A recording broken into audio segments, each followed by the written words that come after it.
Subscribe చేసేటప్పుడు పక్కనే ఉన్న గంట సింబల్ ను నొక్కి యాక్టివేట్ చేసుకోండి. ఆల్రెడీ సబ్స్క్రైబ్ చేసిన వాళ్ళు కూడా దయచేసి బెల్ బటన్ ను యాక్టివేట్ చేసుకోండి.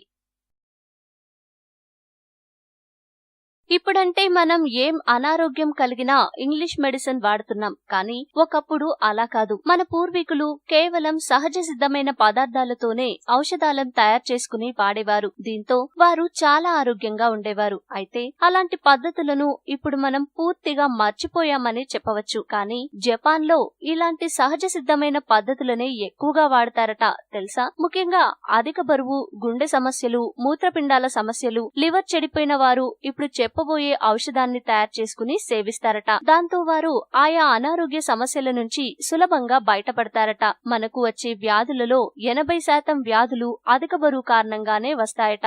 అందుకనే జపనీయులు తాము ప్రత్యేకంగా తయారు చేసుకునే ఓ ఔషధాన్ని ఇప్పటికీ వాడుతున్నారు. దీన్ని సుమారు 100 ఏళ్ల నుంచి వారు వాడుతున్నారట.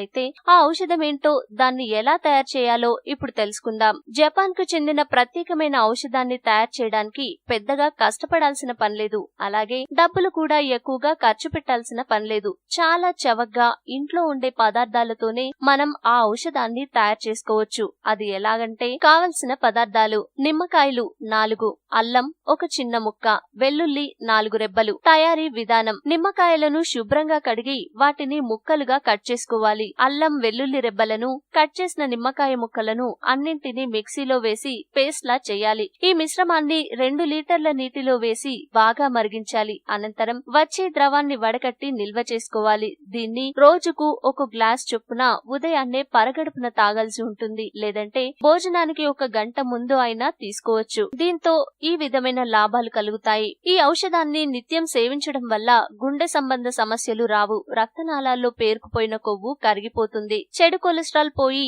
మంచి కొలెస్ట్రాల్ వృద్ధి చెందుతుంది. దీంతో అధిక బరువు తగ్గుతారు. రక్త సరఫరా మెరుగుపడుతుంది. శరీరంలో ఉన్న చెడు విష పదార్థాలు బయటకు వెళ్లిపోయి శరీరం అంతర్గతంగా క్లీన్ అవుతుంది. మూత్రపిండాల సమస్యలు పోతాయి. ముఖ్యంగా కిడ్నీ స్టోన్స్ కరుగుతాయి. లివర్ క్లీన్ అవుతుంది. అందులో ఉండే చెడు పదార్థాలు బయటకు పోతాయి. ఈ ఔషధాన్ని వారం రోజుల పాటు తాగాలి. ఆ తర్వాత వచ్చే ఫలితాలను మీరే గమనించవచ్చు. అయితే వారం ఆగాక ఓ వారం గ్యాప్ ఇవ్వాలి. మళ్ళీ వారం పాటు ఈ ఔషధాన్ని కంటిన్యూ చేయాలి. దీంతో ముందు చెప్పిన ఫలితాలన్నీ కలుగుతాయి.